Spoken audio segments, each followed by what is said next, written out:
Welcome back. ఇవాళ మన రాజ్యాంగ నిర్మాత డాక్టర్ బిఆర్ అంబేద్కర్ జయంతి. ఈ సందర్భంగా రాజ్యాంగం గురించి అంటే ఓవరాల్గా ఇంత తక్కువ టైంలో పూర్తిగా రాజ్యాంగం గురించి మాట్లాడుకుంటామా అంటే కాదు. ఆ తర్వాత రాజ్యాంగం నిర్మాణం జరిగిన తర్వాత ఎన్నో పలు సందర్భాల్లో సవరణలు చోటు చేసుకున్నాయి. యాజ్ ఇట్ ఈస్గా ఫాలో అవుతున్నది మెజారిటీ ఆఫ్ భాగం ఉన్నప్పటికీ కొన్ని సందర్భాల్లో వాటి మార్పులు చేర్పులు జరుగుతున్నటువంటి క్రమంలో అసలు రాజ్యాంగం అంటే ఏంటి, మనం ఎలా ఉండాలి, మన బాధ్యత ఏంటి, మన హక్కు ఏంటి, ప్రభుత్వాలు ఎలా నడవాలి, చట్టాలేంటి, శిక్షలేంటి, వాటికి సంబంధించి ఓవరాల్గా చెప్పాలంటే మనం ఫాలో అవ్వాల్సినటువంటి రూల్ బుక్. సో దీన్ని ప్రజలు కావచ్చు, పార్టీలు కావచ్చు, అంటే రాజకీయ నాయకులు కావచ్చు, ప్రజలు కావచ్చు, ఏ మేరకు ఫాలో అవుతున్నారు, దాంట్లో ఉన్నటువంటి అంటే మన కోసం సమాజంలో కొన్ని ఇబ్బందికర పరిస్థితుల్లో కొన్ని వెసులుబాట్లు అనేటివి ఉంటాయి, వాటిని ఏ విధంగా వాడుకుంటున్నాయి. అయితే మనం పొలిటీషియన్స్తోనే మాట్లాడుతున్నాం కాబట్టి పొలిటికల్ పార్టీస్ గురించి, ఈ ఫిరాయింపుల గురించి లేదా పాలనకు సంబంధించి మనం మాట్లాడుకుందాం. అయితే ప్రజలకు సంబంధించి మాట్లాడాలంటే మీరు మాట్లాడొచ్చు, స్క్రీన్పై కాసేపు తర్వాత ఒక నంబర్ స్క్రోల్ అవుతుంది, కాల్ చేసి మాట్లాడొచ్చు. పార్టీలకు అతీతంగా మాట్లాడండి, ఏ పార్టీని తిట్టడానికో లేదంటే వాటికో కాదు ఈ ప్రోగ్రామ్ అనేది. సో ముందుగా అయితే మనం పార్టీలకు సంబంధించినటువంటి వర్షంతోనే ముందుకెళ్దాం. గెస్టులు కూడా సిద్ధంగా ఉన్నారు. నమస్తే అండి, వెల్కమ్ టు ద డిబేట్. ముందుగా డాక్టర్ దూదిమెట్ల బాలరాజు గారు, బీఆర్ఎస్ సీనియర్ నాయకులు, అమర్నాథ్ గారు, బీజేపీ అధికార ప్రతినిధి, డాక్టర్ చరణ్ కౌశిక్ యాదవ్ గారు, కాంగ్రెస్ అధికార ప్రతినిధి. నమస్తే అండి, వెల్కమ్ టు ద డిబేట్. నమస్తే అండి. ముందుగా అమర్నాథ్ గారు, మీ దగ్గర నుంచి మొదలు పెడతాను. రాజ్యాంగంకు సంబంధించి నిజంగా ఇంత ప్రశాంతంగా మన దేశంలో ఉన్నటువంటి స్వేచ్ఛ ఇతర చాలా దేశాలు కూడా కంపేర్ చేసుకొని భారతదేశంలో ఉన్నటువంటి స్వేచ్ఛగా జీవించేటువంటి హక్కు అయితే ఇతర దేశాల్లో ఇంతగా ఉన్నట్టు అనిపించదు. ఆ రూల్ బుక్ చూసి మనం భయపడిపోతూ ఉంటాం, ఇలా అయితే ప్రజలు ఎలా అని. సో అటువంటి దాంట్లో కూడా మనం కూడా కొన్ని సందర్భాల్లో ఇబ్బందికర పరిస్థితులు ఫేస్ చేస్తూ ఉంటాము. ముఖ్యంగా పార్టీల పరంగా చూసినట్లయితే రాజ్యాంగ లెక్కల్లో మీ వర్షన్ ఎలా ఉంది, మీ అభిప్రాయం ఎలా ఉంది? ముందుగా మీకు అట్లాగే మన హెచ్ఎంటీవీ ప్రేక్షకులకు, ప్యానెల్లో ఉన్న ఇద్దరు మిత్రులకు నమస్కారం అండి. ఈరోజు నేనైనా, బాలరాజు గారైనా, చరణ్ కౌశిక్ యాదవ్ గారైనా ఎక్కడో గ్రామీణ ప్రాంతాల్లో పుట్టి ఈ రోజు మీ ముందు మాట్లాడగలిగే శక్తిని మాకు ఇచ్చిందంటే అది ఆ మహానుభావుడు డాక్టర్ బాబాసాహెబ్ అంబేద్కర్ గారు ఇచ్చిన రాజ్యాంగం. 100% దీనికి మేమందరం రుణపడి ఉండాలి. అట్లాగే సమాజంలో ఎక్కడో అట్టడుగు వర్గాల, బలహీన వర్గాల, గ్రామీణ ప్రాంతాలలో నుంచి ఎదిగిన ప్రతి వ్యక్తి కూడా ఆ మహానుభావునికి అనుక్షణం రుణపడి ఉండాలి అని చెప్తూ వారికి ఈ జయంతి రోజు ఘన నివాళి అర్పిస్తూ మనం ఈ ప్రోగ్రామ్ స్టార్ట్ చేసుకుందాం. మేడం, ఈరోజు చాలా చక్కని అంశాన్ని మీరు ముందుకు తీసుకొచ్చారు. రాజ్యాంగ విలువల గురించి భారతదేశంలో ప్రతి పౌరునికి తెలియాల్సిన అక్కడ ఉన్నది. ఎందుకంటే ఈరోజు భారతీయ జనతా పార్టీ అట్లాగే నరేంద్ర మోడీ గారి కేంద్ర ప్రభుత్వం నాయకత్వంలో కేంద్ర ప్రభుత్వము ప్రతిసారి కూడా డాక్టర్ బాబాసాహెబ్ అంబేద్కర్ ఇచ్చిన అత్యంత కీలకమైన అంశాలను అమలు చేయడానికి ప్రతిరోజు ప్రతి క్షణము దానికి తాపత్రయపడుతూనే ఉంటుంది. ఎందుకంటే ఈరోజు మొట్టమొదటిసారి 1999లో భారతీయ జనతా పార్టీ అధికారంలోకి వచ్చినప్పటి నుంచి కూడా అనేక సార్లు అనేక సందర్భాలలో డాక్టర్ బాబాసాహెబ్ అంబేద్కర్ యొక్క ఆశయాలను, అట్లాగే వారు ఇచ్చిన విలువలను, వారు చెప్పిన సిద్ధాంతాలను అణువణువున ఆకలించుకొని వాటి అమలుకు కృషి చేస్తూనే ఉన్నాం.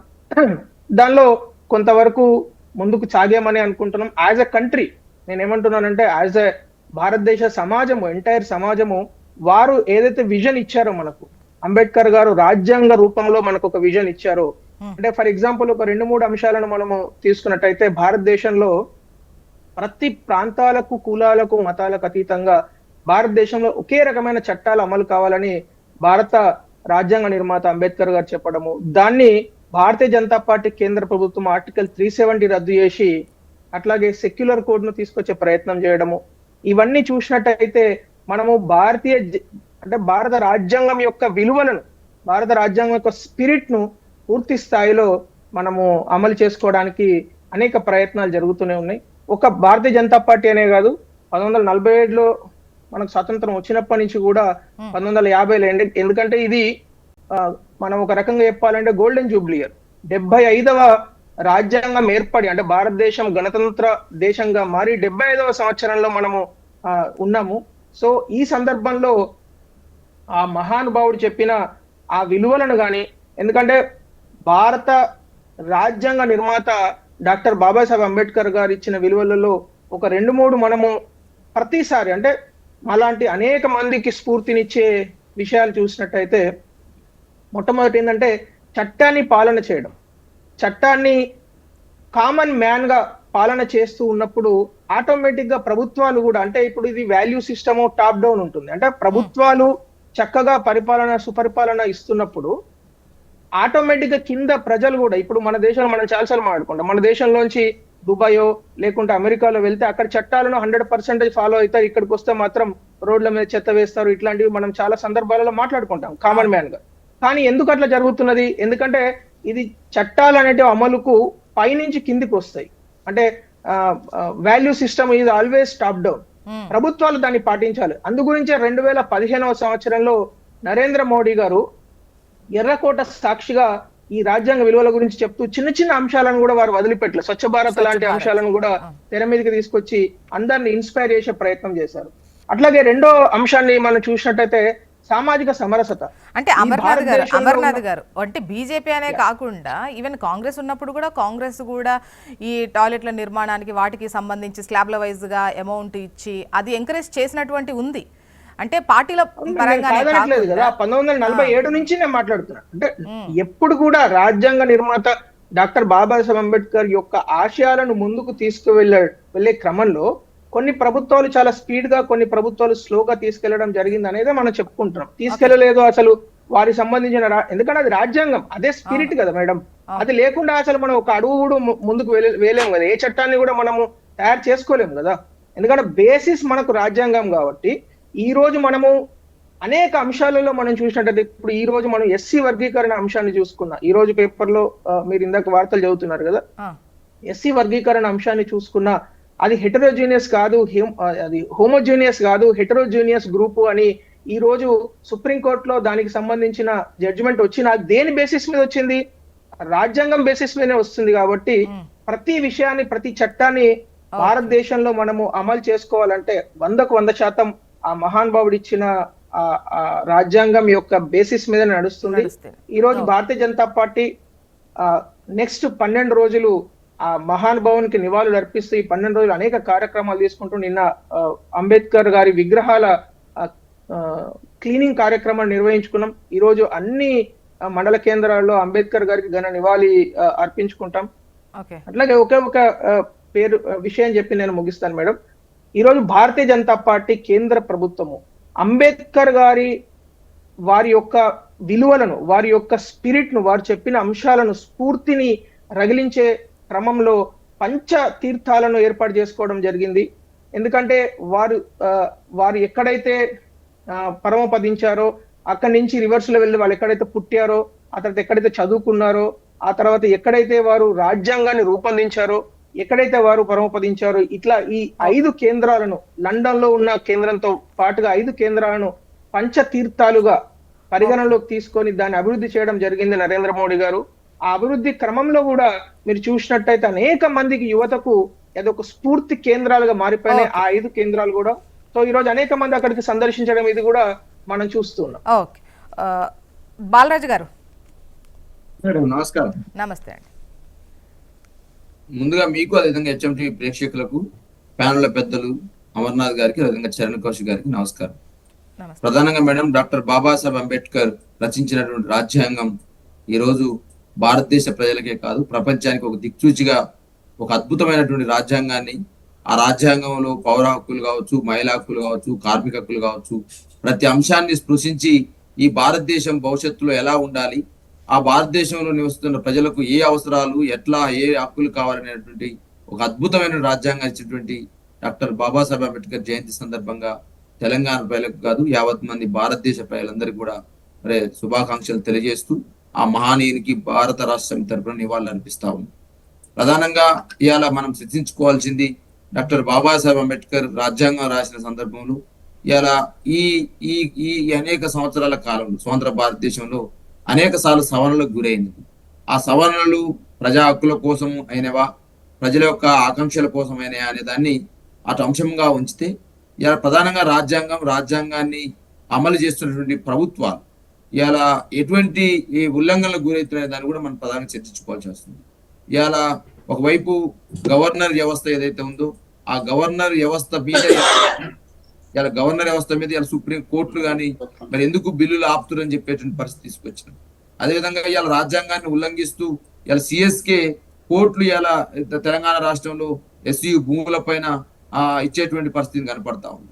ఒకవైపు రాజ్యాంగం మీద ప్రమాణం చేసినటువంటి ప్రజాప్రతినిధులు కావచ్చు, రాజ్యాంగం మీద ప్రమాణం చేసి పరిపాలన చేస్తున్నటువంటి అధికారులు కావచ్చు, వీరందరూ కూడా ఇలా రాజ్యాంగాన్ని ఉల్లంఘన కాకుండా రాజ్యాంగ హక్కుల్ని కాపాడాల్సిన బాధ్యత పౌరులుగా, ఒక రాజకీయ పార్టీలుగా, ఒక ప్రతినిధులుగా మా బాధ్యత ఎంత ఉందో సభ్య సమాజానికి అంతే ఉందని చెప్పేసి సూచన చేస్తూ ఈ క్రమంలోనే ఇవాళ ఎంఆర్పిఎస్ ఏర్పడి ఎంఆర్పిఎస్ అయితే మాదిగ రిజర్వేషన్ పోరాట సమితితో పాటుగా ఇలా దళితుల్లో ఉన్నటువంటి అన్ని కులాలకు సమాన రిజర్వేషన్స్ హక్కులు కావాలనే ఆలోచనతో ఏర్పడినటువంటి ఎంఆర్పిఎస్ ఒక ఆకాంక్ష ఇలా 30 సంవత్సరాల తర్వాతకి ఒక కేంద్ర ప్రభుత్వం ఆగస్టులో జీవో ఇవ్వడం, రాష్ట్ర ప్రభుత్వం ఇలా దాన్ని అమలు చేసే క్రమంలోనే మరి ఇలా కొన్ని సవరణలు కూడా కావాలని చెప్పేసి ఆ కులాల నుంచి ఏబిసి వర్గీకరణ ఏదైతే ఉందో మూడు గ్రూపులుగా చేసి ఆ 3 గ్రూపులలో చేసినారు. ఏదేమైనప్పటికీ అట్టడుగు వర్గాలకు, అణగారిన వర్గాలకు న్యాయం జరగాలనే ఆకాంక్షతోటి మరి అలా డాక్టర్ బాబాసాహెబ్ అంబేద్కర్ అన్ని వర్గాలకు, బలైన వర్గాలు, పేద వర్గాలు, అట్టడుగు వర్గాలు, కార్మికులు, మహిళలు అంటే వాస్తవంగా ఈరోజు ఆ అంబేద్కర్ కొందరివాడనే స్ఫూర్తిని కొనసాగిస్తున్న సందర్భంలో అది తప్పు. అంబేద్కర్ అందరి వాడు అంటే ఈ సమాజంలో ఉన్నటువంటి అన్ని వర్గాలు, పీడితులు, తాడితులు, అణగారిన వర్గాలు, అస్పృశ్యతకు గురవుతున్న వర్గాలు, అణగతొక్కబడుతున్న వర్గాలు, అధికారం దూరంగా ఉన్న వర్గాలు, మహిళలు, కార్మికులు, బాల కార్మికులు, అన్ని వర్గాలను సృష్టించినటువంటి ఒక గొప్ప మహానాయకుడు డాక్టర్ బాబాసాహెబ్ అంబేద్కర్. ఆ డాక్టర్ బాబాసాహెబ్ అంబేద్కర్ మన దేశంలో పుట్టి ఇంత గొప్ప రాజ్యాంగాన్ని రచించడం, మరి ఇంత గొప్ప రాజ్యాంగాన్ని రచించిన సందర్భంలో పేదవర్గాలు చూడండి అందరికీ సమానమైన ఓటు, పేదవాడికైనా అది అంతే. ఇవాళ ఈ దేశంలో ఉన్నటువంటి అత్యధికంగా అంటే కొంతమంది చేతుల్లోనే 1000 కోట్ల ఆస్తుల సంపద అని చెప్పేశారు. అంత సంపద కలిగినటువంటి మనిషికైనా పేదవాడికైనా ఓటు అనేటువంటి ఒక ఆయుధాన్ని ఇచ్చి సమానమైన హక్కుగా కల్పించడం అనేది ఒక గొప్ప పరిణామం.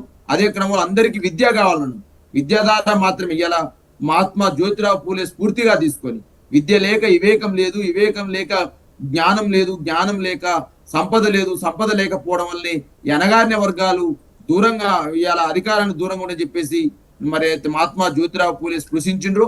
ఆ స్పృశించినటువంటి సిద్ధాంతాన్ని ఇవాళ ఆ అఖండ జ్యోతిని చేతులు పట్టుకొని ఇవాళ డాక్టర్ బాబాసాహెబ్ అంబేద్కర్ గారు, మహాత్మా జ్యోతిరావు పూలే, మహాత్మా సావిత్రిబాయి పూలే వీళ్ళ యొక్క స్ఫూర్తితోని ఇవాళ ఈ దేశంలో అన్ని వర్గాలకు విద్య కావాలని, ఈ దేశంలో అందరి పౌరులకు సమాన హక్కులు కావాలని, ఈ దేశంలో కార్మికులందరికీ కార్మిక చట్టాలు వర్తించాలని, కార్మిక హక్కులు వర్తించాలని చెప్పేసి మరి అలా ఉద్యోగ సమాజం అన్ని వర్గాలు స్పృశించిన మహానాయకుడు మరి డాక్టర్ బాబాసాహెబ్ అంబేద్కర్. ఇవాళ నీ ప్రభుత్వాన్ని కూడా విజ్ఞప్తి చేస్తా ఉన్నా, గత ప్రభుత్వం హయాంలో 125 అడుగుల విగ్రహాన్ని గొప్పగా ట్యాంక్ బండ్ సమీపంలో, హుస్సేన్ సాగర్ సమీపంలో మరి దేశంలోనే ప్రపంచంలోనే ఒక గొప్ప దిక్సూచిగా మరి గౌరవ తెలంగాణ తొలి ముఖ్యమంత్రి కేసీఆర్ గారు ఆ రోజు ఉద్యమ నాయకుడు నిర్మించడం మరి ఇలా 16 నెలలు అవుతుంది. సంతోషం. ఈ రోజైనా మరి ఆ బీఆర్ఎస్ పార్టీ అనేక సందర్భాల్లో మా మాజీ SC commission chairman Errolla Srinivas గారు, మా పార్టీ నాయకత్వం అనేక సందర్భాల్లో రీసెంట్ గా మేము అసెంబ్లీలో మమ్మల్ని సస్పెండ్ చేస్తే మా పార్టీ వర్క్ కేటీఆర్ గారు కూడా అంబేద్కర్ యొక్క విగ్రహం వద్ద మేము దీక్ష ధర్నా చేయడం జరిగింది. ఆ రోజు కూడా మేము చెప్పినాం మరి ఇంత గొప్ప ఐకానిక్ విగ్రహానికి ఎందుకు 16 నెలలుగా ఒక పూలమాల వేస్తలేరు, నివాళులు అర్పిస్తలేరు, కనీసం జయంతి వర్ధంతి సందర్భంగా దీన్ని మరి మంచిగా దాన్ని తీర్చిదిద్దట్లేరని చెప్పేసి కూడా చెప్పడం జరిగింది. సంతోషం. ఈ రోజుకైనా బీఆర్ఎస్ పార్టీ చెప్పిన ఆలోచనను, బీఆర్ఎస్ పార్టీ చేసినటువంటి సూచనను ఇలా గవర్నమెంట్ పాటించి ఆ యొక్క అంబేద్కర్ విగ్రహ పరిసర ప్రాంతాలందరూ కూడా ఆధునీకరించడమే కావచ్చు, దాన్ని తీర్చిదిద్దడమే కావచ్చు, అదేవిధంగా పూలమాలతో అలంకరించడమే కావచ్చు. చాలా సంతోషం. ఎందుకంటే ప్రభుత్వాలు వస్తూ పోతా ఉంటాయి, ముఖ్యమంత్రులు వస్తూ పోతా ఉంటారు. కానీ గత ప్రభుత్వం చేసినటువంటి కార్యక్రమాలు ఏదో కేసీఆర్ గారికి పేరు వస్తుందనో లేకపోతే ఇంకొకరికో పేరు వస్తుందనో ఆ కార్యక్రమాలను ఆపకుండా చేయాలని ఆలోచన చేస్తా ఉన్నాం. అదే విధంగా మేము 6 అంతస్తులలో ఏదైతే స్టడీ సెంటర్ బోరబండలో కేసీఆర్ గారి నాయకత్వంలో ఒక అంబేద్కర్ స్టడీ సెంటర్ ని ఆ రోజు 25-30 కోట్ల రూపాయలతో దాన్ని నిర్మించాం. దాన్ని కూడా ప్రభుత్వం వెంటనే దాన్ని అమల్లోకి తీసుకురావాలని, దాన్ని ఆచరణలోకి తీసుకురావాలని, దాన్ని ఓపెన్ చేయాలని కూడా ఈ రోజు చరణ్ కౌశిక్ ద్వారా ఈ రాష్ట్ర ప్రభుత్వానికి, ముఖ్యమంత్రి రేవంత్ రెడ్డి గారికి విజ్ఞప్తి చేస్తా ఉన్నాం. ఏదేమైనా గొప్ప మహానుభావులు ఈ దేశంలో మహాత్మా గాంధీ గారు, అదేవిధంగా అంబేద్కర్ గారు, అనేక మంది యుగ పురుషులు ఈ సమాజంలో పుట్టి ఈ జాతుల అయితే యొక్క బాలరాజు గారు ఎన్నో అంటే ఇవి చేసినటువంటి రూల్స్లో కొన్ని సందర్భాల్లో యాక్యురేట్గా సందర్భాన్ని వర్ణించకుండా ఆ టైంకి ఉపయోగపడే విధంగా కొన్ని విచక్షణ అధికారాలు వదులుతారు. ఇంతకుముందు మీరు గవర్నర్ గురించి మాట్లాడినప్పుడు ఈవెన్ స్పీకర్ అంశంలో కూడా అన్ని పార్టీలు ఒకే విధంగా వ్యవహరిస్తున్నటువంటి సిచ్యువేషనే ఉంది కదా. అంటే ఆ అంశాన్ని వాడుకొని స్పీకర్ విచక్షణకు వదిలేసినటువంటి అంశాలను వాడుకొని ప్రభుత్వాలను నడిపినటువంటి పరిస్థితి, పార్టీలు నేతలు మారే విధంగా చేసేటువంటి పరిస్థితి, అన్ని పార్టీలు ఇది మిమ్మల్ని అడుగుతున్నా కాబట్టి గత బీఆర్ఎస్ని అంటుంది కాదు, ప్రస్తుత కాంగ్రెస్ని అంటుంది కాదు, మిగతా అన్ని రాష్ట్రాల్లో కూడా ఇటువంటి సిచ్యువేషనే కనిపిస్తోంది. మ్యాక్సిమం అంటే అవసరమైనంత వరకు వాడుతున్నారు, అవసరం లేకపోతే వదిలేస్తున్నారు అనిపిస్తాను. మేడం, ప్రధానంగా రాజకీయ పార్టీలలో కావచ్చు, పరిపాలన విధానంలో కొన్ని మార్పులు కూడా రావాల్సిన అవసరం ఉంది. ఇలా అవసరాల కోసం, అప్పుడున్నటువంటి ప్రస్తుత అవసరాల కోసం రాజ్యాంగాన్ని, రాజ్యాంగ హక్కులు నిల్వల్ని చెరిపేయొద్దు అనేది నాకున్న వ్యక్తిగత అభిప్రాయం. అది ఏ రాజకీయ పార్టీ అయినా మౌలిక సూత్రాలకు, మౌలిక అంశాలకు సైద్ధాంతికమైన, వాస్తవంగా అమర్నాథ్ లాంటి వాళ్ళు, చరణ్ కౌశిక్ లాంటి వాళ్ళు, మా లాంటి వాళ్ళం ఇలా రాజకీయాల్లో నిలబడగలుగుతున్నామంటే రాజ్యాంగం మీద ఉన్న నమ్మకంతో రాజకీయాలు నిలబడతా ఉన్నాం. ప్రతి పేదవాడు కూడా రాజకీయాలు నిలబడవచ్చు, ప్రజల్లోకి రావచ్చు అనేటువంటి ఒక స్పృహ మాకు వచ్చింది కదా. కాబట్టి ఇలా రాజకీయ పార్టీ కూడా ఆ విధంగా ఆలోచన చేయాల్సిన అవసరం ఉంది. ప్రతి పార్టీ కూడా ఇలా రాజ్యాంగం ఎందుకు రచించబడ్డది, ఇలా ఎన్నికలు కొంచెం నిజంగా చెప్తున్నాం మేడం. ఇలా వాస్తవంగా గవర్నర్ బిల్లుల విషయంలో గతంలో తమిళసై సౌందరరాజన్ గారు ఇక్కడ పనిచేశారు, కేసీఆర్ గారు ముఖ్యమంత్రిగా పనిచేశారు. ఎన్ని సందర్భాల్లో ఎన్ని రకాల ఆందోళన మొదలైంది అనే దాన్ని కూడా ఇలా గుర్తు చేస్తా ఉన్నాం. ఇలా దేశవ్యాప్తంగా బిల్లుల విషయంలో జరుగుతున్నటువంటి తీరు చూస్తా ఉన్నాం. ఇలా స్పీకర్ గారు ఇప్పుడు ముఖ్యమంత్రి గారే శాసనసభలోనే సుప్రీంకోర్టు చెప్పింది, ముఖ్యమంత్రి గారు అట్లా మాట్లాడుతుందని చెప్పేసి. అంటే రాజ్యాంగం మీద ప్రమాణం చేసి రాజ్యాంగ హక్కుల్ని కాపాడతామని చెప్పి, ఈ రాజ్యాంగబద్ధంగా పనిచేస్తామని చెప్పేసి పాలిస్తున్న ముఖ్యమంత్రి రేవంత్ రెడ్డి గారి శాసనసభలో అప్పుడు ఎందుకు రాలేదు, ఇప్పుడు ఎందుకు వచ్చింది, అప్పుడు ఎట్లా డిఫాల్ట్ కాలేదని చెప్పేసి మాట్లాడినారు. కాబట్టి ఇటువంటి అంశాల పట్ల కొంత రాజ్యాంగం మీద ప్రమాణం చేసినటువంటి వ్యక్తులు, ముఖ్యమంత్రులు, మంత్రులు, ఎమ్మెల్యేలు, అదేవిధంగా ప్రజాప్రతినిధులు ఎవరైతే ఉన్నారో ఆ రాజ్యాంగ స్ఫూర్తిని హాస్పిటల్ విధంగా పనిచేయాలని సాక్షిగా మీ వాయిస్ తీసుకుంటా. బట్ ఒక కాలర్ తర్వాత మీ వాయిస్ తీసుకుంటాను. కేశవమూర్తి గారు జనగామ నుంచి కాల్ చేస్తున్నారు. కేశవమూర్తి గారు, గుడ్ మార్నింగ్ అండి. నమస్తే మేడం. నమస్తే అండి. అక్కడ ఉన్న పెద్దలకు నమస్కారం అండి. తెలంగాణ ఏర్పడిందంటే అంబేద్కర్ గారికి శుభాకాంక్షలు అండి. వాళ్ళకు తెలంగాణ ఏర్పడడం చాలా కష్టమైపోయింది. ఒకటండి, అంబేద్కర్ గారి ఆశయాలు పాటిస్తామని వీళ్ళు ముగ్గురు అంటున్నారు. మీ గుండె మీద చేసి చెప్పండి, మీరు పాటిస్తారా? అంటే గెస్ట్గా ఎమ్మెల్యేని ఏ పార్టీలో sir, not BRS, not BJP, ఎవరైనా సరే అంబేద్కర్ చెప్పారా ఏది ఎమ్మెల్యే గెస్ట్ ఎమ్మెల్యే లాక్కో అని చెప్పి, చేర్చుకో అని చెప్పి అంబేద్కర్ చెప్పారా? ఇప్పుడు టీఆర్ఎస్ తప్పు చేశారు, ఒప్పుకున్నామండి, రాజ్యాంగ విరుద్ధంగా చేశారు. మరి కాంగ్రెస్ కూడా గదే రాజ్యాంగ విరుద్ధం చేస్తాను. ఇప్పుడు అవతోడు ఏం విమర్శించినా, ఏం చేసినా పడేస్తాను. కానీ నువ్వు ధైర్యంగా రాజ్యాంగాన్ని, అంబేద్కర్ గారిని ఆశయాన్ని ఆశించి అంబేద్కర్ రచించిన రాజ్యాంగాన్ని గౌరవిస్తూ నిలబడి ఉంటే కాంగ్రెస్ కి మంచి ప్లస్ పాయింట్ ఉంటుంది. ఇంకొక చిన్న విషయం మేడం, జాయిన్ అయిపోయింది, భూభారత్ వచ్చింది, కర్మగాలి బీజేపీ వస్తే భాగ్యలక్ష్మి అయింది. ఇక్కడ తయారు చేసే ఎవరు ఐఏఎస్ ఆఫీసర్లు. కానీ మార్పు ఏమవుతుంది? సామాన్యుల పనికిరాని పథకాలు, సామాన్యులకు ఏమాత్రం మేలు చేయని ప్రభుత్వాలు, అందులో అతి ఘోరమైన ప్రభుత్వం అంటే కాంగ్రెస్. దాన్ని మాత్రం మనం మర్చిపోలేం సార్, మర్చిపోలేం మేడం.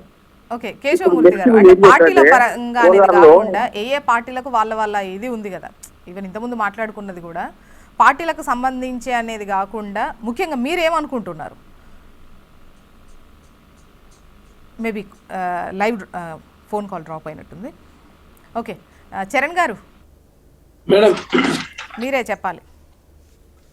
135వ అంబేద్కర్ జయంతి శుభాకాంక్షలు తెలియజేసుకుంటూ, ప్రధానంగా భారతదేశంలో ఆనాడు భారతదేశంలో ప్రజలకు ఓటు హక్కు కల్పించేటప్పుడు కావచ్చు, అదే కాకుండా కొంతమంది మేధావి వర్గం అంతా కూడా భూములు ఉన్న వారికి ఓటు హక్కు ఇవ్వాలని, లేదు 10వ తరగతి పాస్ అయిన వ్యక్తులకు ఓటు హక్కు ఇవ్వాలని, లేకపోతే ఈ రకరకాల కండిషన్లు పెట్టినప్పుడు కూడా అందరికీ ఒకే రకమైన ఓటు హక్కు ఉండాలి, చదువుకున్నా చదువుకోకున్నా, లేకపోతే ఇన్కమ్ ట్యాక్స్ కట్టినా కట్టకున్నా, భూమి ఉన్నా లేకున్నా అందరికీ సమాన హక్కులు ఉండాలని చెప్పేసి ఆనాడు రాజ్యాంగ రచన చైర్మన్ గా ఉన్నటువంటి అంబేద్కర్ గారు భారతదేశంలో ఉన్నటువంటి కుల మతాలకు అతీతంగా మహిళలు పురుషులనే భేదం లేకుండా అందరికీ ఒకే రకమైన హక్కును, ఓటు హక్కును తీసుకురావడం చాలా ఆనాడు జరిగినటువంటి చర్చల్లో అది ప్రథమం. ఏదేమైనప్పటికీ కూడా 135 సంవత్సరాలు అవుతా ఉంది. అంబేద్కర్ గారు జయంతిలు ప్రతి సంవత్సరం జయంతులు వర్ధంతులు నిర్వహించుకునే ఉంటున్నాం. అదే కాకుండా ప్రపంచవ్యాప్తంగా కూడా అంబేద్కర్ గారి సంబంధించినటువంటి వారి సంబంధించిన ఆలోచనలు కూడా గుర్తు చేసుకునే ప్రయత్నం కూడా జరుగుతూ ఉంది. ఐక్యరాజ్య సమితి ఏప్రిల్ ఇంటర్నేషనల్ నాలెడ్జ్ డేగా కూడా ప్రకటించడం, కెనడా అయితే ఏకంగా వర్ధంతి జయంతిని అధికారికంగా నిర్వహించడం, ఇవన్నీ కూడా చాలా శుభదాయకం. అదే కాకుండా ఏదేమైనప్పటికీ కూడా అంబేద్కర్ గారు భారతదేశంలో అణగారిన వర్గాల కోసం కావచ్చు, కార్మికుల కర్షకుల కోసం వారు తీసుకొచ్చిన చట్టాలు ఇవన్నీ కూడా వారి ప్రజలకు ఉపయోగకరంగా ఉన్నాయి కాబట్టే ప్రపంచవ్యాప్తంగా అంబేద్కర్ గారిని కీర్తించుకుంటా ఉన్నాం. అదే కాకుండా అంబేద్కర్ గారి లక్ష్యాలను నెరవేర్చే ప్రయత్నంలో భాగంగా కాంగ్రెస్ ప్రభుత్వం అయినా లేదా దేశంలో ఏ ప్రభుత్వం అధికారులకు వచ్చినా నెరవేర్చే ప్రయత్నం జరుగుతున్నప్పుడు కూడా చట్టాల ఉల్లంఘన మాత్రం జరుగుతున్నమాట వాస్తవం. దాన్ని ఎవరైనా కూడా ఒప్పుకోవాల్సింది. ఎందుకంటే భారతదేశంలో చట్టాల ఉల్లంఘన జరుగుతూ ఉంది. అదే కాకుండా ఏ లక్ష్యాల కోసం అయితే రాజ్యాంగం ఏర్పాటు చేసుకున్న రాజ్యాంగ లక్ష్యాలన్నీ కూడా కొన్నిసార్లు తూట్లు పొడిచే అవకాశం కూడా జరుగుతూ ఉంది. కాబట్టి భారతదేశం అంటే ప్రజాస్వామ్య దేశం. భారతదేశంలో అన్ని వర్గాలకు సమానమైన హక్కులు ఉంటాయని చెప్పేసి ప్రపంచమే భారతదేశాన్ని కీర్తిస్తున్నప్పుడు కూడా ప్రధానంగా భారతదేశంలో మాత్రం కొన్ని సందర్భాల్లో భారత రాజ్యాంగం ఉల్లంఘన జరుగుతున్నమాట వాస్తవం. కాబట్టి ప్రతి పార్టీ అయినా ప్రతి వ్యక్తి అయినా కూడా భారత రాజ్యాంగాన్ని మనం కాపాడుకున్నప్పుడు మాత్రమే భారతదేశం సుభిక్షంగా ఉంటది. భారతదేశం 150 కోట్ల మంది కూడా అందరు కలిసికట్టుగా ఉండే అవకాశం ఉంది. కాబట్టి ఖచ్చితంగా రాజ్యాంగ నిర్మాత అంబేద్కర్ గారి ఆశయాలు ఎప్పటికప్పుడు మనం, ఎందుకంటే ప్రతి భారతదేశంలో యువకులు ప్రతి 5-10 సంవత్సరాలు కొత్త యువకులు వస్తూ ఉన్నారు. కాబట్టి అంబేద్కర్ గారి గురించి అందరికి తెలియదు. కాబట్టి తెలియపరిచే ప్రయత్నంలో భాగంగా ఏ ప్రభుత్వం అయినా ముందు పోవాల్సిన అవసరం ఉంది.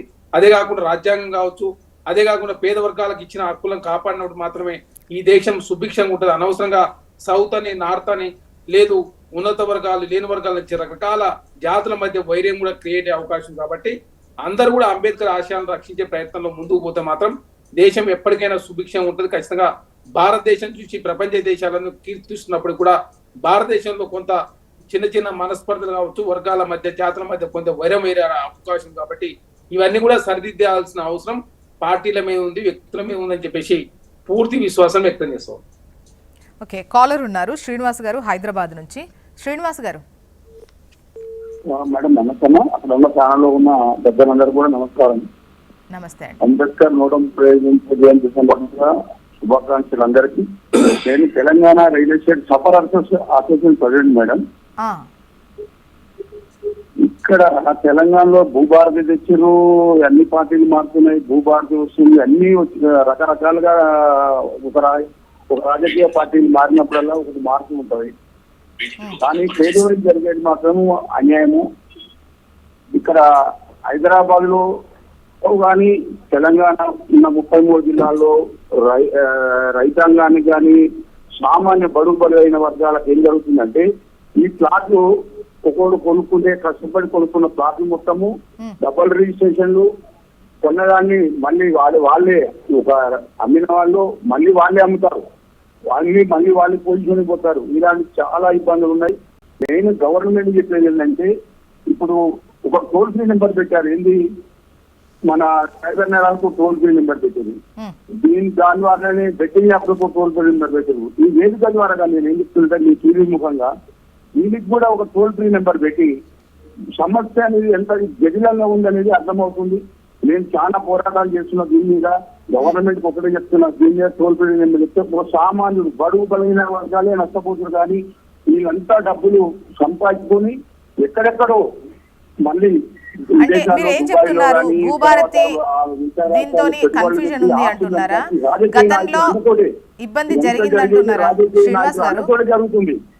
కానీ అధికారులు ఎవరు చెప్తున్నారు, అధికారులు కూడా లంచగొండి అవుతారని చాలా ఇబ్బంది పెడుతున్నారు జనాన్ని. దయచేసి దీని మీద టోల్ ఫ్రీ నెంబర్ ఏర్పాటు చేయాలని నేను ఇంత వేదికగా కాంగ్రెస్ పార్టీ ప్రతినిధులకు కానీ, బీఆర్ఎస్ కానీ, బీజేపీ నాయకులకు అందరూ చెప్తున్నా, దీనిపై మా పోరాటానికి మద్దతు కూడా పలకాల్సిందని ఈ టీవీ ముఖంగా తెలియజేస్తున్నాం. ఓకే, థ్యాంక్ యూ శ్రీనివాస్ గారు. చరణ్ గారు. మేడం, ఇక్కడ వారు చెప్పిన ప్రకారం వాస్తవం చెప్పాలంటే భూభారతి ద్వారా డబుల్ రిజిస్ట్రేషన్ ఎట్టి పరిస్థితుల్లో జరగదని చెప్పేసి భావించి భూభారతిలో ఆ శిక్షను కూడా చేర్చి ఖచ్చితంగా చట్టం అనేది అందరికి ఒకే విధంగా ఉండే విధంగా ఖచ్చితంగా ఏదైతే సరిహద్దులు నిర్ణయించే ప్రయత్నం కావచ్చు, అదే కాకుండా ఏదైతే ట్రాకింగ్ గతంలో కూడా ఏదైతే వాళ్ళకు సరిహద్దులు నిర్వహించి ట్రాకింగ్ చేసే టెక్నాలజీ కూడా తీసుకొచ్చే ప్రయత్నం కూడా భూభారత్లో ప్రభుత్వం చేస్తా ఉంది. కాబట్టి భవిష్యత్తులో డబల్ రిజిస్ట్రేషన్ అనే మాటే లేకుండా ఖచ్చితంగా సింగిల్ రిజిస్ట్రేషన్ ఉండే విధంగా, అదే కాకుండా భూభారత్లో ధరలో ఉన్నటువంటి లోపాలు సవరించే ప్రయత్నం కూడా ప్రభుత్వం చేస్తా ఉంది. దీనిలో ట్రిబ్యునల్స్ కూడా ఏర్పాటు చేశారు. జిల్లా స్థాయి కలెక్టర్ కావచ్చు, ఎంఆర్ఎల్ కావచ్చు, ఆర్డీఓలకు కూడా పూర్తి స్థాయి అదేవిధంగా రైట్స్ ఇచ్చిన సందర్భం. కాబట్టి ఖచ్చితంగా వచ్చే చట్టం ప్రజలకు ఉపయోగకరంగా ఉండాలని చెప్పేసి ప్రభుత్వం భావిస్తుంది. శ్రీనివాస్ గారు మాట్లాడుతూ అధికారులకు సంబంధించి కూడా మాట్లాడారు. ఇటువంటి వాటిలలో ఈ డబ్బులు లంచాలు అనేది పెద్ద ఎత్తున వింటూ ఉంటాం. కొన్ని సందర్భాల్లో పెద్ద ఎత్తున పోరాటాలు జరిగినటువంటి పరిస్థితి కూడా ఉంటుంది. అంటే దొరికే వరకే దొరికాడంటే దొంగే అప్పటి వరకు. సో అన్ని కరెక్ట్గా ఫాలో అవుతే గనక ఇటువంటి పరిస్థితులు అయితే ఖచ్చితంగా ఉండవు. కానీ ఎందుకు అంటే మన హక్కులు గుర్తుంటున్నాయి కానీ బాధ్యతలు మాత్రం ఎవరికి ఎందుకు గుర్తుండట్లేదు. సో అందువల్లే కదా ఇవన్నీ బయటకు వచ్చేది. ఒక చిన్న బ్రేక్ తర్వాత వెల్కమ్ బ్యాక్. చరణ్ గారు, ఇప్పుడు కరప్షన్ విషయంలో చాలా స్పష్ట 50 సూచికల్లో అట్టడుగున భారత్ అని చెప్పేసి చాలా స్పష్టంగా కుండ బదలు కొట్టింది చాట్ బాడ్ బ్రోక్ అని చెప్పేసి. భారత్ లో అవినీతి 2014 ముందు 85వ స్థానం, ప్రస్తుత ర్యాంక్ 96వ స్థానం. ఇట్లా 50 సూచికల్లో అట్టడుగున భారత్.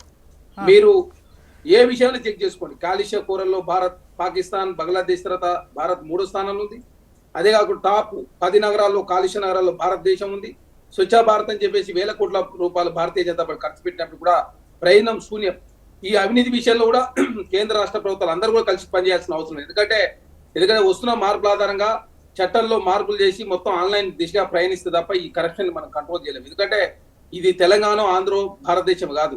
ఈ అవినీతి భారత్ లో 2014 85 ఉంటే ప్రస్తుతం 96 ర్యాంకు. అంటే పెరుగుతుంది తప్ప తగ్గుతలేదు. 11వ స్థానం పెరిగిన 11 స్థానం 14 నుంచి 10 సంవత్సరాల కాలంలో నరేంద్ర మోడీ గారు వచ్చిన తర్వాత 11 స్థానాలు పెరిగిన పరిస్థితి.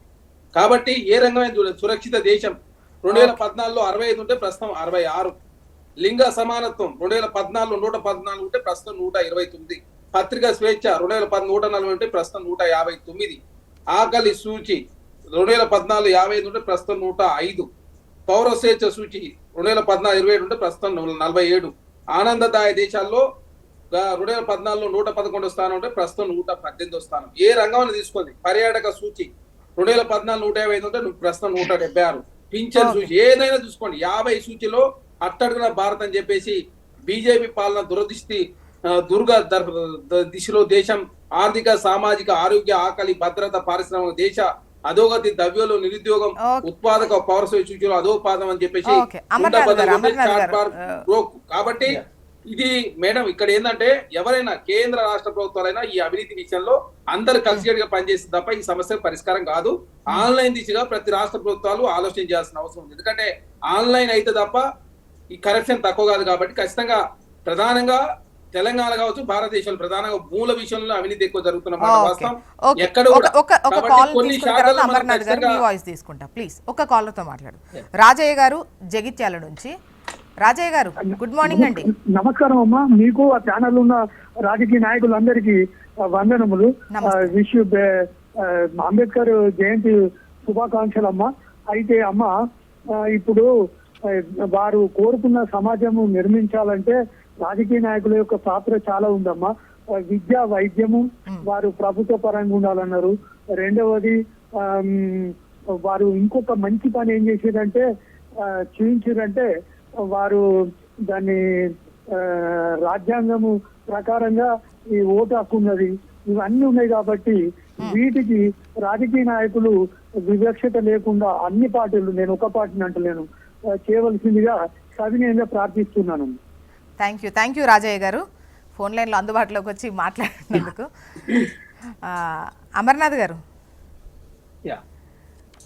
చెప్పండి. ఇంతకుముందు అంటే అన్నిట్లలో వెనకబడిపోతున్నాము అని చెప్పేసి చరణ్ గారు మాట్లాడింది విన్నారు, లెక్కలు కూడా చదివారు.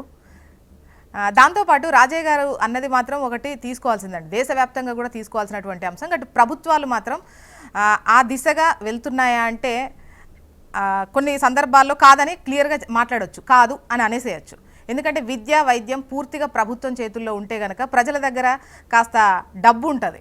ఎందుకంటే సంపాదించిన దాంట్లో ఆల్మోస్ట్ 80% చదువుల కోసమా, వైద్యం కోసమా ఖర్చు పెడుతున్నటువంటి పరిస్థితుల్లో పూర్తి స్థాయిలో ఏమైనా కూడా మా ప్రభుత్వాలు చూసుకుంటాయి, వాళ్ళు ఖర్చు పెట్టుకుంటారు అన్నటువంటి భరోసా పూర్తి స్థాయిలో వస్తే, ఏదో కార్డు పట్టుకొని వెళ్తే అది వస్తుందా రాదా, అంటే క్లెయిమ్ జరుగుతుందా లేదా, ఇటువంటి వాటికన్నా కూడా పూర్తి స్థాయిలో అటువంటిది ఉంటే గనక బాగుంటుంది అనేది ఖచ్చితంగా రాజయ్య గారు చెప్పింది పరిగణలోకి తీసుకోవాల్సినటువంటి వర్డ్. ఎస్ మేడం, ఇప్పుడు అంటే ఈ మొత్తం విషయాన్ని రెండు కోణాలలో చూడాల్సిన అక్కర ఉంది మేడం. ఒకటి ప్రభుత్వాలు చేయాల్సిన పనులు, అంటే ఇప్పుడు ప్రభుత్వం నరేంద్ర మోడీ గారు చాలా అద్భుతమైన విషయం ఒకటి ఏం చెప్పారంటే, ఏదైనా యాంటీ ఇన్కంబెన్సీని ఫైట్ చేయగలిగే శక్తి ఏదైనా రాజకీయ పార్టీకి ఉన్నది అంటే అది ఓన్లీ సుపరిపాలన అందిస్తేనే. సుపరిపాలన అంటే ఏంది? సంక్షేమము అభివృద్ధి రెండు సమపాలనలో తీసుకెళ్తేనే సుపరిపాలన జరుగుతుంది. సో భారతదేశంలో గత 11 సంవత్సరాలుగా మీరు చూసినట్టయితే 12 కోట్ల శౌచాలయాలు స్వచ్ఛ భారత్ కింద కట్టించడము తప్ప, లేకుంటే జలజీవన్ మిషన్ కింద 14 కోట్ల ఇండ్లకు వాటర్ ఇవ్వడం తప్ప, సౌభాగ్య యోజన కింద కరెంట్ ఇవ్వడం తప్ప, ఉజ్వల యోజన కింద అంటే గ్రామీణ ప్రాంతాలలో ఆదివాసీ గిరిజన మహిళలకు కూడా వాళ్ళ ఇంట్లో సిలిండర్ ఉండాలని కోరుకోవడము, అట్లాగే గరీబ్ కళ్యాణ్ యోజన కింద ఈ రోజు 80 కోట్ల మందికి బియ్యం గాని అంటే మన గోధుమలు గాని ఇస్తున్నది భారతీయ జనతా పార్టీ కేంద్ర ప్రభుత్వం. అట్లాగే జన్ధన్ యోజన కింద ఈ రోజు 40 కోట్ల కొత్త అకౌంట్లు తీసుకున్నారు కాబట్టి ఈ రోజు ప్రతి ఒక్కరు కూడా లోన్ ఎలిజిబుల్ అయినారు. లోన్ తీసుకోవడం ఈజీ అయింది. డైరెక్ట్ బెనిఫిట్ ట్రాన్స్ఫర్ ఏ గవర్నమెంట్ అని పక్కన పెట్టండి, ఈ రోజు కాంగ్రెస్ పార్టీ డబ్బులు ఇవ్వాలన్నా, లేకుంటే బీజేపీ డబ్బులు ఇవ్వాలన్నా, ఇంకో పార్టీ డబ్బులు ఇవ్వాలన్నా డైరెక్ట్ గా వాళ్ళ అకౌంట్ లోకి ఎట్లా వెళ్తున్నది మేడం? అది మొత్తం ఆధార్ తో లింక్అప్ చేసి జన్ధన్ యోజన పథకం కింద ప్రతి పేదవాడు బ్యాంకు మెట్లు ఎక్కేటట్టు చేశాడు నరేంద్ర మోడీ గారు. అందు గురించే ఈ రోజు చాలా తేలికైపోయింది. మీకు ఆయుష్మాన్ భారత్ కింద మేడం మీరు నమ్మరు, ఈ రోజు డబ్బులున్న వాళ్ళు కూడా వాళ్ళ తల్లిదండ్రులను డిజోన్ చేసేసి ఎక్కడెక్కడో అంటే హాస్టల్ టైప్స్ అట్లాంటి వాటిలో పెట్టడం ద్వారా పెద్దవారికి అంటే 70 సంవత్సరాల అబోవ్ ఉన్న వారికి సరైన వైద్యం అందుతలేదని ఆలోచించిన నరేంద్ర మోడీ గారు ఆయుష్మాన్ భారత్ కింద, దానికి ఎటువంటి ఎలిజిబిలిటీ లేదు, అంటే డబ్బులు ఉన్నాయా లేవా వాళ్ళ అకౌంట్ దానికి సంబంధం లేకుండా 70 ఏళ్ళు వచ్చిన ప్రతి వ్యక్తి కూడా ఆయుష్మాన్ భారత్ అంటే వయో ప్లాన్ కు అర్హుడైపోయి ఇప్పుడు ఈ రోజు దేశంలో దాదాపు 8 కోట్ల మందికి ఈ రోజు అట్లాంటి సేవ అందించే అవకాశం వచ్చింది. అంటే ఇప్పుడు మీరు అడగొచ్చు ఇదంతా సరిపోతుందా అంటే సరిపోదు. ఎందుకంటే 140 కోట్ల మంది భారతదేశంలో జీవిస్తున్నప్పుడు ప్రతి వాళ్ళను మనము పై స్థాయికి అంటే భారతదేశాన్ని మొత్తం మిడిల్ ఇన్కమ్ గ్రూప్ లోకి తీసుకురాగలిగేందుకు అనేక ప్రయత్నాలు జరుగుతున్నాయి. ప్రయత్నాలలో భాగంగా గత 11 సంవత్సరాల్లో దాదాపు 27 కోట్ల మంది పేదవాళ్లను పేదరికంలోంచి బయటకు తీసుకొచ్చిన ఘనత నరేంద్ర మోడీ గారిది. ఈ రోజు మనం చెప్తలేము, ప్రపంచ దేశాలలో అనేక రీసెర్చ్ స్కాలర్స్ ఈ రోజు మాట్లాడుతున్నారు.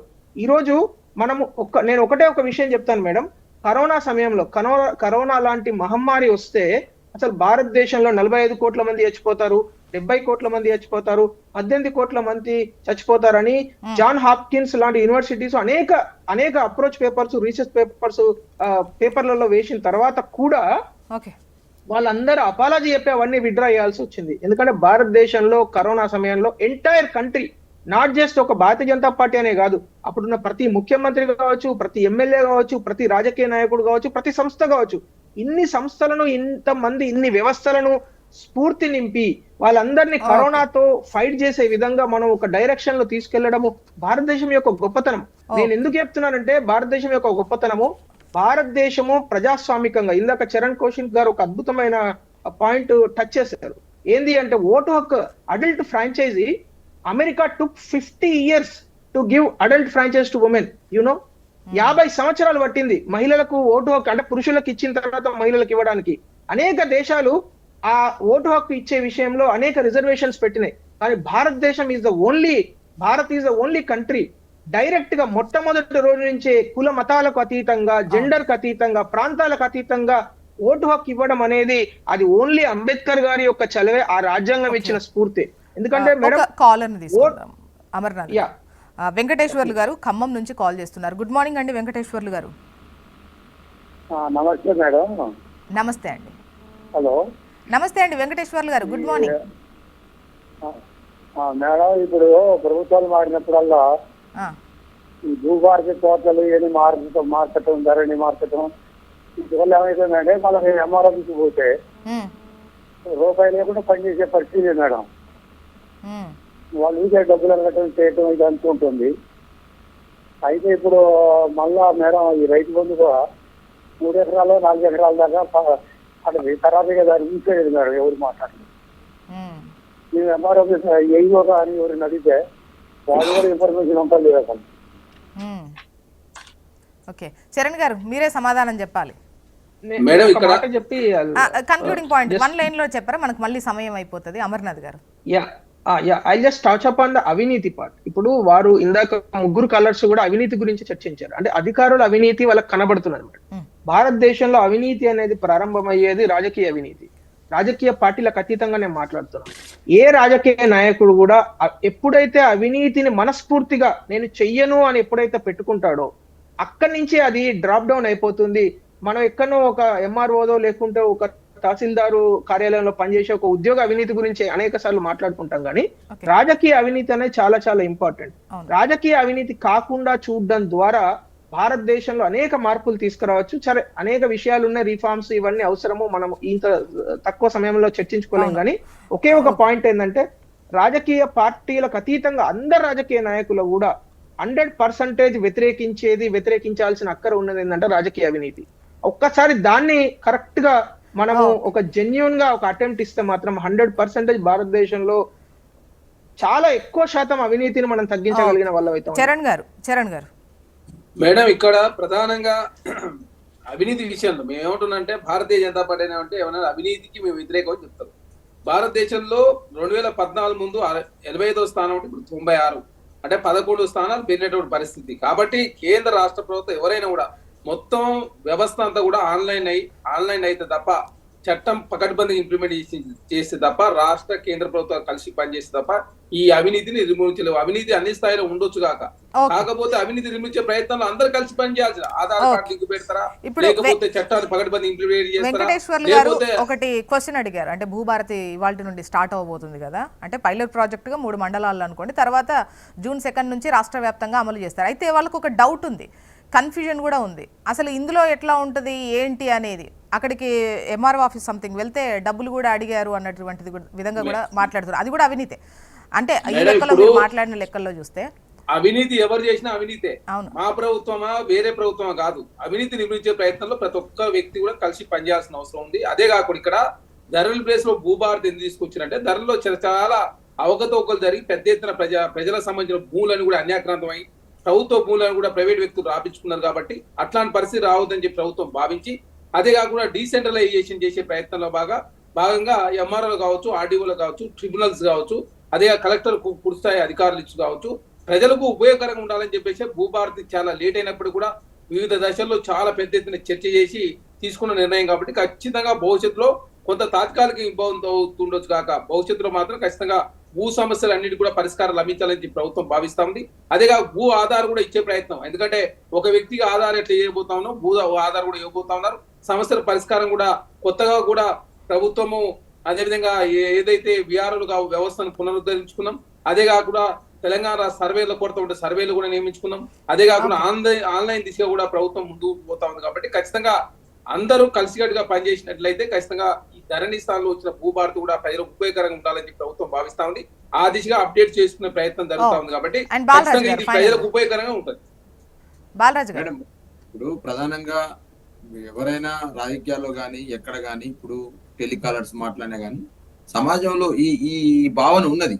ఎక్కడ ఇప్పుడు ప్రభుత్వాలు మారినంత మాత్రాన ప్రభుత్వ పథకాలు మారాల్సిన అవసరం లేదు.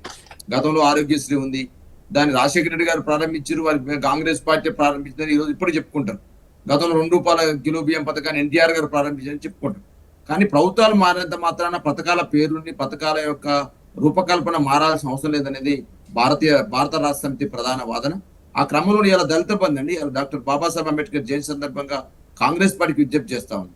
ఇవాళ దళితుల్లో అయితే సుమారు 60 లక్షల కుటుంబాలు ఏదైతే ఉన్నాయో ఈ రాష్ట్రంలో, ఆ కుటుంబాల్లో ఒక మంచి పెనుమార్పును తీసుకురావాలని తీసుకొచ్చిన స్కీమ్ ఏదైతే ఉందో ఇలా దళిత బంధుని అభయాస్తమని చెప్పినారు. ఇంతవరకు దాని మీద సమీక్ష కానీ దాని మీద విధి విధానాలు కానీ ప్రభుత్వం రూపకల్పన చేయలేదు.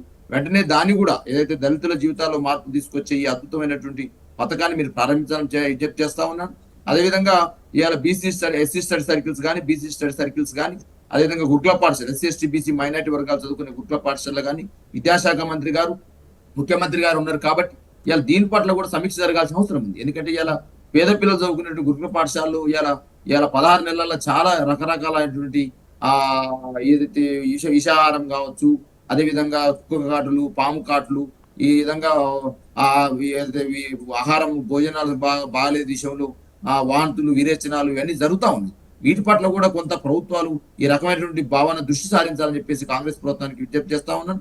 అదేవిధంగా దళితుల కోసం తీసుకొచ్చేటువంటి స్కీమ్స్ ఏదైతే ఉన్నాయో, ఇలా బడ్జెట్ లో పెట్టేటువంటి ఏదైతే మనకు సబ్ ప్లాన్స్ ఏదైతే ఉన్నాయో, ఆ సబ్ ప్లాన్స్ విషయంలో ఓన్లీ బడ్జెట్ లో ప్రవేశపెడుతున్నారు తప్ప వాటిని రూపకల్పనకు వచ్చే వరకు, అమలు చేసే వరకు వచ్చే వరకు బడ్జెట్ మొత్తం కూడా కేటాయింపులు అనేది జరగట్లేదు. దాని విషయంలో కూడా ఈ ప్రభుత్వం చర్యలు తీసుకోవాలని విజ్ఞప్తి చేస్తా ఉన్నాను. అదేవిధంగా రాష్ట్ర ప్రభుత్వాలు మారినంత మాత్రం స్కీమ్ మారాల్సిన అవసరం లేదు. రాష్ట్ర ప్రభుత్వాలు మారించే మాత్రాన ఒకవేళ ధరణి ఉందనుకోండి, కేసీఆర్ గారు తీసుకొచ్చారు 2020 సంవత్సరంలో మేడ్చల్ జిల్లాలో దాన్ని ప్రారంభించారు. దానికి కారణం ఏంటి? ఈ రాష్ట్రంలో ఉన్నటువంటి భూములు ఏదైతే 2,72,00,000 ఎకరాల భూములు ఏదైతే ఉన్నాయో, ఆ 2,72,00,000 భూములలో ఎన్ని ఎకరాల వ్యవసాయ భూమి ఉందంటే 1,52,00,000 వ్యవసాయ భూమి ఉంది. దాన్ని డిజిటలైజేషన్ చేశాం, ల్యాండ్ రికార్డ్స్ ప్రకారం మేనేజ్మెంట్ చేశాం. కాబట్టి మాత్రం ఒక ధరలో తప్పులుంటే దాన్ని రాజకీయ నాయకులైనా ప్రజలైనా భూభారత్ తీసుకొచ్చడం ఒకటి మాత్రం క్లియర్ గా గుర్తు పెట్టుకోవాలి, ఇవి మా హక్కులు అన్ని ఏదైతే గట్టిగా మనం చెప్పి దానికోసం కొట్లాడతామో, ఎట్ ద సేమ్ టైం ఇది నా బాధ్యత అని చెప్పేసి ఈవెన్ ప్రజలకు కూడా చెప్తున్నటువంటి వర్డ్ ఇది. కేవలం రాజకీయ నాయకులకు మాత్రమే కాదు, ప్రజలకు కూడా చెప్తున్న వర్డ్.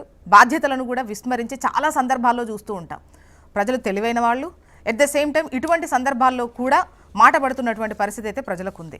సో ప్రజలు, రాజకీయ నాయకులు హక్కులను మాత్రమే కాదు బాధ్యతలను తూచా తప్పకుండా పాటిస్తే మళ్ళీ చర్చించుకునేటువంటి అవకాశం అయితే ఉండదు. And thank you so much అండి డిస్కషన్లో పాల్గొన్నందుకు. బాలరాజు గారు, అమర్నాథ్ గారు, చరణ్ గారు, థ్యాంక్ యూ సో మచ్. ఇది వాళ్ళ న్యూస్ అనాలిసిస్. చూస్తూనే ఉండండి హెచ్ఎం టీవీ. వార్త ఆగదు, నిజం తాగదు.